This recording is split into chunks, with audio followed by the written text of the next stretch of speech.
Hey everybody, welcome to The Blacklist, the show where we interview the elite. Today we have Chris Bentley to my right, and I've known him for a while. I'd say about maybe 4, 5 years total, and he just crushes it in real estate. But today we're going to talk about his entrepreneurial journey. We're going to talk about real estate, and we're going to talk about some obstacles. So first things first, for people that don't necessarily know who you are yet, this is the first time seeing you. What is it that you do? I'm a real estate broker in Dallas, Texas. I'm the broker owner. So we have 12 agents right now. I've been selling real estate for 20 years this year. So Yeah. Maryland, D.C., Virginia, and then, of course, Texas. So it's been quite a journey. Yeah, and you have, recently, I'd say probably the last year to 2 years or so, you've had this personality type where I would say not too many brokers have that, because you'll have pictures with like women and fancy cars and things like that. Does that really help out in this industry?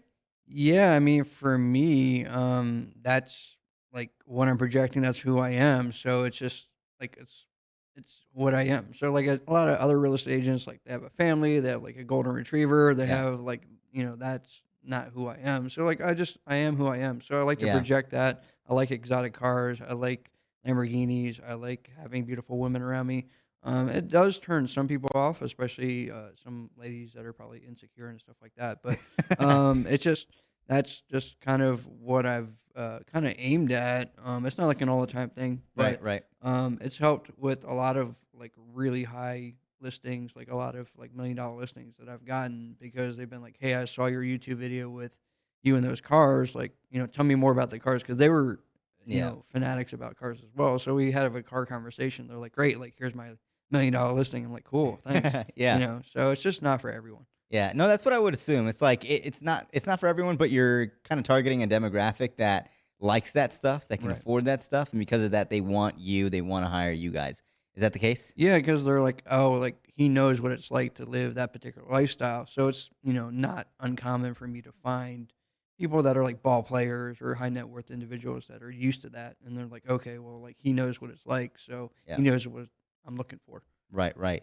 Now, in the 20 years that you've been doing this, I'm certain that there's been some really, low lows, which I know you were mentioning, like on the verge of, was it on the verge of bankruptcy, or did you actually? Yeah, I've been on the verge of bankruptcy a couple of different times. I've actually been bankrupt, like, once. So, Yeah. yeah, it's been quite a journey. So walk us through that because, most people when if they see like the lifestyle and things like that, they're like, "Oh shit, it must be nice," but they don't understand what kind of goes, behind that. Yeah, it's a journey. So, I mean, the most recent one, and I've talked about it a lot, is that I bought all the leads in Dallas and all the zip codes, and the lead company actually got delisted from Google, which means that like nobody can find them. So somebody that types in like looking for homes in Highland Park, like they're not going to show up. Yeah. And I had a 6 months contract, so I got no leads and I wasn't able to make any sales. So I was basically, back then I thought it was a lot of money, but it was like $22,000 in the hole. Yep. And I just leased a brand new BMW. I had to like, I was thinking about moving into it. Like it was like really dark times. Yeah. And then when I look back at it now, it's kind of funny. But back then, like I was really struggling. Like I was eating eggs and bacon for like every meal, Yeah. for a long time until I closed something. So. Yeah. How long would you say that like that dark period of time was? Easily 6 months. Like, Yeah. I was about to get kicked out of my apartment. Like, Damn. yeah, it was bad. So you were like late on payments and everything. How many Yeah. months were you late on payments? I was about to get evicted. It was bad. Yeah. Um, but yeah, like, it's just it's just a learning curve. The unfortunate thing is, a lot of times there just isn't somebody to really lean on because a lot of people haven't experienced a lot of that stuff. So Right. it's just you gotta kinda figure it out on your own. Yeah. And, I watched a lot of motivational stuff. I'd wake up in the morning, watch a motivational video, and before I went to bed, I watch a motivational video. I also like slept on my couch because I didn't deserve to sleep in my bed. Yeah. Like I needed to work. I needed to find some way to make some money. Just straight up hustle. Yeah. No, I've always found that, like, when you go through a low, it kind of like it pours really bad, and you stay there for a while. What types of stuff were you doing to kind of get yourself out of there? Because 6 months is a long time, but for other people, they might have experienced it even longer. So, like, what did you do specifically that kind of helped you get out of that rut? Well, the first part is, everybody goes through that like depression stage where they're like, "Oh crap, like this sucks, like poor me, Yeah. like woe is me." And then after that, you have to like really dig yourself out and go, "Okay, like what's the situation? How can I fix it?" I started looking at jobs. I started looking at just anything that I could do to like make a couple extra bucks because I knew that like all I needed to do was just get another lead or another like deal done to get me out of the hole and then give me some breathing room. Once I got breathing room, then I can like, get out of it. Yeah. I actually got into Amazon FBA. During Um, that time period. yeah, I ran into a guy that was doing it. He was really successful, and I was like, whatever, dude. Like, I sell real estate. And he's like, no, no, no. Like, look at my numbers. Look at my numbers. And I was like, okay, well, like, let me see him. And he's like, oh my god. I was just like, dude, like, I can't believe this. And he's like, I'm selling like something that I would buy for like $2 for like $8. And I Yeah. was like, okay, like, let me see what you're doing. So, he showed me, which was really cool, and I'm really grateful for it. I made 30 grand, um, you know, after expenses net. So I was like, I took that 30 grand and put it into new leads, and I got out of the hole pretty quickly. Yeah. Good, good, good. Okay. And then now, I'm assuming like life is just a lot different now. Like you get a lot of leads by yourself, you buy leads, right? Yeah, I And mean, now it's you a have a ton lot of different. agents. How did you transition from like, doing it yourself to now having a ton of agents, having a brokerage? Well, I took that 30 grand and I bought leads. And then I also had a job. So like I couldn't get to all the leads. Like it would just be like text messages or email, stuff like that. And then, I just needed some help. So my buddy got his real estate license and anything that I couldn't do like during work hours, I would give to him. He would close it. And he was like a brand new agent. Yeah. And then we closed a couple and then, I just couldn't work anymore. Like I was busy all the time. So then I had to give that up. But as I, like, just poured more money into the business, like, it just grew. I just needed more agents to go out and, like, show properties and go close deals, so that's Yeah. kinda how it was. I just kept pouring the money into the business. When did you make that transition though, from being a real estate agent to like now having a, brokerage? Take I think it was 5 years it took me, yeah. Yeah. Because you have to do, like, a certain amount of sales and a certain amount of volume and, have a certain amount of hours, stuff like that, so And how do you set them up for success? Your team? I think it's like, obviously I run the company, so it's Yeah. it's great for me, but for them it's a lot different. Everything that I learned from other brokerages that I thought that was like really terrible and I wanted to do differently that I brought to the company. I honestly didn't want to start a brokerage because it was just like too much. Like I Yeah. was like I got overhead and I got like, I have to deal with stuff and I don't really want to do it. But it's like it's been a real blessing because you get to watch people grow. People that just, they just graduated school and then they, want to like make a couple extra bucks and then all of a sudden it becomes a career for them and all of a Yeah. sudden they start providing for their families and they're getting like upgrades in their life and stuff that was like, really expensive back then to them is now like really, not expensive. So it's really cool to like watch people grow. And I think that's the one thing that I've really gained from being a business owner and being a broker is just watching people grow to their full potential. Yeah, because I've definitely noticed that, like, even in my hometown, a lot of new brokers, I feel like are, just got out of college, or just got out of, like, I wouldn't say high school, like, more so college, and they find themselves in real estate first. Do you think it's because it's, like, a hot topic? Yeah, I mean, it's just one of those like side hustles. People are like, oh, like, just go sell some real estate. It's like a side hustle, make a couple extra bucks, like get a new car, give your girl a ring or whatever it Yeah, is. And then for me, like I met somebody that was a hustler. Like he was at the time I was bartending and like working at bars and kind of going to school. I was doing financial services, and this guy introduced me to this guy that is basically like a kid. He's still active in real estate, and he just like was killing it, and then just a straight up hustler. He had a brand new S class, and I was like, I didn't know anybody that had a brand new S class, and I was yeah, like, whatever he's doing, like I'll do it. And for real, like he was like, I just got out of the club and it's 3 a.m. and go get me some breakfast burritos. I'd be like, cool, like I'll be there, like yeah. just like whatever it took. But that's how I learned the business through him, like just watching him do it. Yeah. I think people kind of underestimate the amount of time and amount of effort that it takes to actually win in any certain industry. And I think specifically for yours, like you've been doing it for 20 years. How long of a time period is it normal to kind of like struggle and then till you kind of hit like, okay, now I know what I'm doing. Now I'm like crushing it. Now I'm making more sales.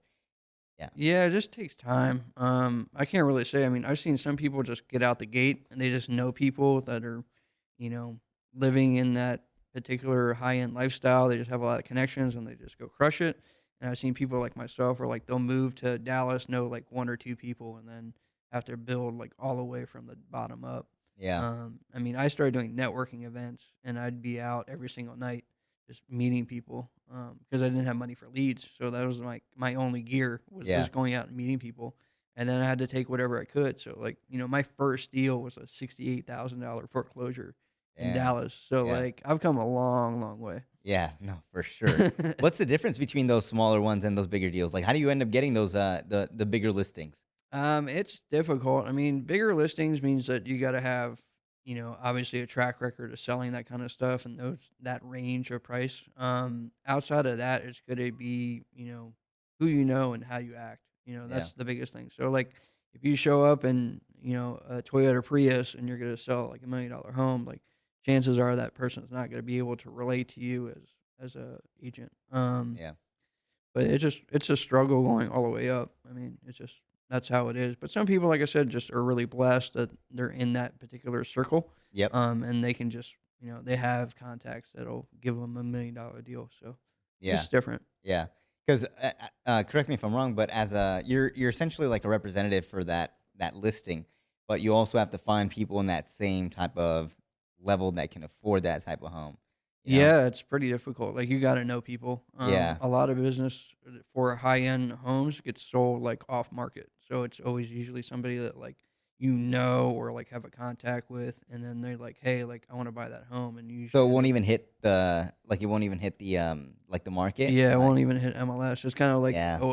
once you get to, like, different levels, you have, like, a network of people that you're like, "Hey, I got this one coming up. Do you got anybody?" And they're like, "Oh, yeah, I think I do." Like, "Hang on a second, let me see." So That's so it's pretty crazy. cool. So and why do they do that? Why do they do like off market deals before it hits the MLS? Because they don't want, like, people knowing where they live, or it's more of like they don't want people knowing how much they spent.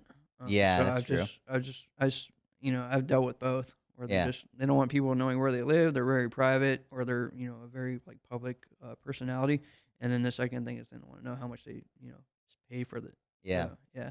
Is there a story that you have of, like, just some baller that just, like, balled out on a home and, um, I don't know if you can name names, but Yeah, I mean, like, man, I've just experienced all kinds of stuff. I mean, like, NBA players calling me and they're like, "Hey, I need something like short-term rental." I've yeah, had people that are like, high-end influencers. I've had people that are just, just have money and you're like, you have to look them up and you're just like, "Oh, wow, like I didn't even know that person was, who was they are." big, yeah, And they're just like loaded, and yeah, they're just I had a listing that's 5.5 million in Highland Park, and one of the buyers was the creator of the Nextdoor app, and then he wanted to go like purchase that because he's renovating another home that he bought for 12 million, yeah, and like he's gonna put another like 5 million into the home, but he needs a place to stay while he renovates. And yeah, I was just like, man, it must be nice, yeah, and just a $5 million place just to stay until, he Yeah, until finishes the up that 12 other million home is like ready. And I was like, wow, that's yeah. awesome.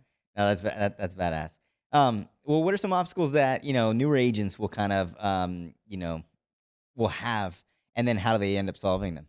Yeah, I mean, the biggest thing is just having enough at bats. I talk about this a lot. Like, you don't have enough opportunities to meet and like go show homes and like close deals. So like, if you're just looking at it like, okay, well, I met 5 people. Out of those 5 people, nobody wanted to buy anything. Like, I quit. It's Yeah, like probably like the easiest thing to do, but it's really just a numbers game.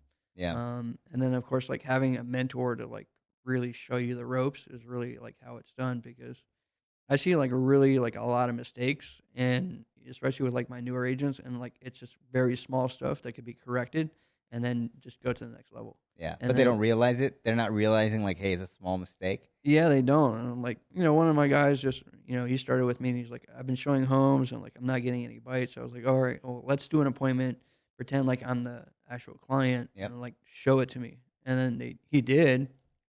And he was showing me, like, everything. It would be like, "There's the loo, there's the kitchen sink, like, there's a dishwasher," and I'm like, "Dude, like, everybody knows what it is. Like, Yeah. all you have to do is just sit back, be cool, and just tell them, the specs on the home and ask if you have any questions," stuff like that, and just be kinda chill with it. and then after that, like, he started rolling and had more confidence and, like, just kinda saw it. But it was just that one little, like, tune to get Yeah. it going. Do people who are like people who are looking for homes, do they sell themselves? Like, do they sell themselves when they see a home, or does the agent really have to kind of like put in work to kind of sell the home? Because what I'm assuming is like if somebody shows up to a house and they really love it, Mhm. I think the biggest thing that's stopping them is probably just price. Is that right or no? Yeah, just it's gonna be a lot more, like, price and where they envision themselves living. So it could be, like, Okay. the neighborhood, if their stuff fits, like, I've had people that have, like, really big stuff and they Yeah. can't fit into the house. And then, like, where they envision themselves, like, do they envision themselves in that neighborhood? Do they envision themselves being able to walk down the stairs and see the kitchen from down below? It's just that's how they, That's like, true. look at stuff. So for me, I just spend a lot of time like watching their eyes, watching what they're looking at. If they're with somebody, like they're pointing out stuff to the other person. So like I Mm, can see like what they're doing or what they're saying, and then I can kind of come in and be like, I know that you didn't like X, but like I know that you're looking for Y, and they're like, yeah. oh, this guy gets me. So Yeah. like Instead that's of kind of grows it. Yeah, no, instead of them having to tell you, you're like you're just picking up on cues while they're there. And then because of that, they feel like, "Oh shit, this dude really cares. He knows what we're looking for." So they feel like you're going at bat for them, Yeah, you of know. course, it's a journey with us instead of with them. You know Yeah. what I mean? So like we're trying to get the house instead of I'm trying to Yeah. get the house for you. And you think other agents they're just they like read up a ton on the house and they're like this house is great because of X X X X X and they're trying to sell like the features of the house Right. instead of like the vision of them living in it. Exactly. Ah, okay. But it's weird because, I'll watch, Netflix shows, and I don't know if you watch, like, Selling Sunset or things like Yeah, that. $1,000,000 listing. Yeah, Yeah. okay, cool. So, like, they'll show where, like, people just don't know the specs of the house, and they just, they blink or whatever. Is it different at different levels too, where you have to kinda know a lot of that little stuff? Yeah, I mean, you got to know like when the house was built, square footage, obviously how many bedrooms and stuff like that. Yeah. But like, a lot of times you're not going to walk in and be like, okay, this is this, and like read off the spec sheet. They're going to do their own homework. Yeah, and Uh, don't you give them a spec sheet anyways? I don't. I just Oh, let okay. them look. Yeah. So it's just kind of more of like you look at it and then kind of tell. Like if I were to go buy a watch or something like that, chances are like I already did the research. Like Yeah. I already know what I'm looking at. So then they're gonna like be like, okay, sir, like want to take a look at this watch? I'm like, yeah. And then I already know what I'm looking at. But then I may ask like, does the greenback mean this or that, or how long has this been like whatever? And then they'll tell me. Yeah. So it's just kind of a different. You know what this reminds me of? This reminds me of when I bought like a car, kind of like a car salesman in a way, but not really. But I'll tell you why. So like when I was like a long time ago, I'd say like 6 years ago, I bought my first car. It was like an Audi, and the car was like 30,000 or so, 25,000, sorry. And the guy, like I was looking at a lot of cars. I saw a Corvette, da da da, whatever. And he was like, I hopped into this Audi, and he's like, yeah, dude, like you'll get all the girls, da da da da. And I was like, "Yeah, you think so?" And he was like, "Oh yeah, for sure. Like you're young, you can."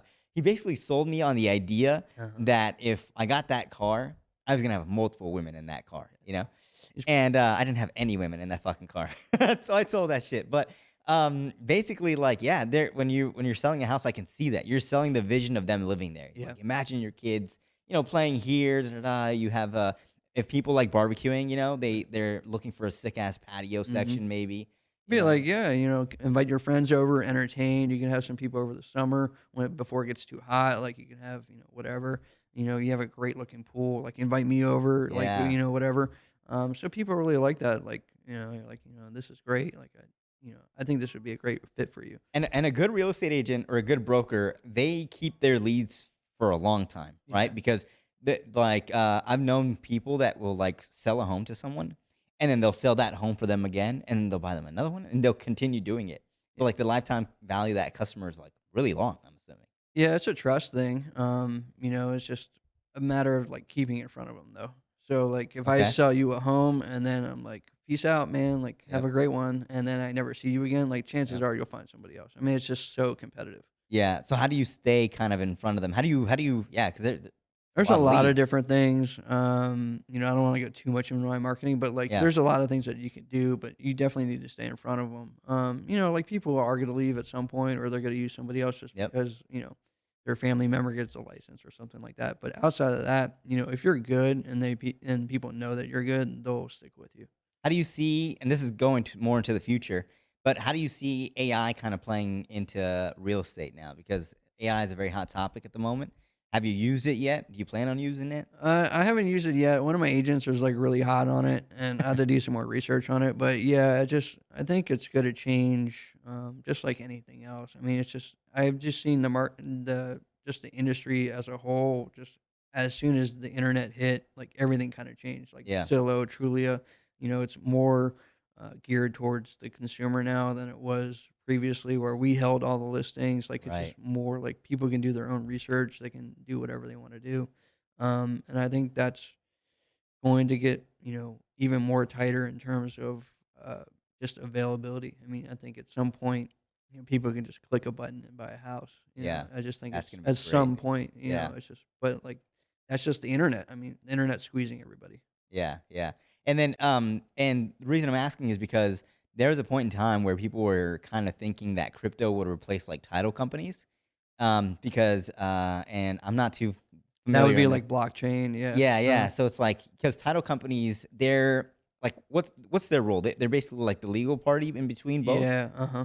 Okay. Yeah, they just make sure that there's no encumbrances on title, like nobody else owns it, basically. Yeah. And then there's no liens, and then they're basically selling you insurance policies, saying like, "Hey, look, like if Yeah. something were to happen, like you could sue us for, or we have insurance that would pay for, if we screwed up somehow." How far along do you think it'll take until like blockchain does play a part into that? And I don't think it'll remove title companies fully, but like, it might have another avenue for that. Yeah, I mean, I think the easier the better. Like I think if you can do something quicker and faster, it's always going to replace something that's slower and cumbersome. And that's kind of what real estate's been for a long time, which is slow and cumbersome. And Yeah. you even see it with lending. I mean, lending, like just to get a loan for a mortgage on your home, like you have to submit all this paperwork, you have to do all this stuff. Imagine how easy it would be if you could just like click a button and be like W-2s, pay stubs, everything, bank statements sent, like give me my loan, let's 'Cause go. yeah. And it's just like that would Yeah. be that, that'd be so nice. Because the fastest closing is like, if they're not paying cash with like a loan is like 30 days. Is that Yeah, right? it's about 30 days. Yeah. That's pretty long, I'd say, Yeah.